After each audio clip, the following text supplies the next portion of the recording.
Dilluns passat va tindre lloc a València la Junta de Personal Docent no universitari, on el nostre sindicat va participar activament amb l'elaboració de diverses resolucions. Una de les resolucions que presentàvem feia referència a la necessitat d'obrir una negociació urgent amb la Conselleria per tal de millorar les retribucions del personal docent, retribucions de tot tipus, entre les quals exigim la creació d'un complement per a la tutoria de tots els cossos, així com per a l'especialitat, en el cas del cos de mestres, i de totes les altres funcions oblidades, com ara la coordinació de tots els cossos docents. El sindicat majoritari STEP ha publicat una nota on ens acusa de no acceptar les seues esmenes, però clar, les esmenes que presentàvem pretenien buidar de contingut la nostra resolució, és a dir, suprimir tota referència al complement de la tutoria, la coordinació i l'especialitat del cos de mestres, perquè van dir que estaven en contra d'aquest complement.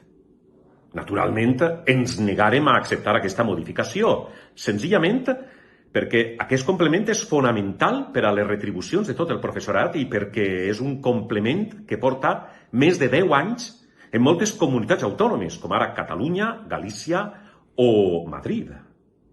UGT està a favor d'aquest complement com ho estan la resta de sindicats que van votar a favor, AMPE, Comissions i CESIF. Per tant, una part important de la representació del professorat. Les acusacions d'STEP no tenen cap cabuda davant una realitat que és clara.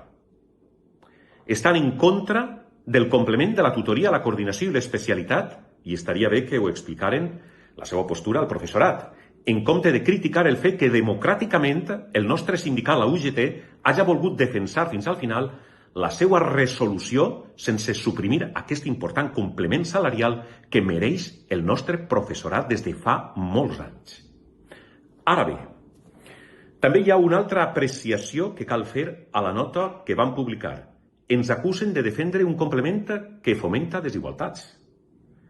Aquesta apreciació cau pel seu propi pes. Sols cal anar a les taules salarials de Catalunya o Galícia, per exemple, i veure com tot el professorat, repetisc, tot el professorat cobra la seva funció determinada, sense exclusions i sense diferències salarials dins d'una mateixa funció. Per tant, la UGT té tot el dret de presentar a la Junta les resolucions que més beneficien al nostre personal docent. Unes resolucions que seguirem presentant i que debatrem democràticament com millor ens convinga legítimament.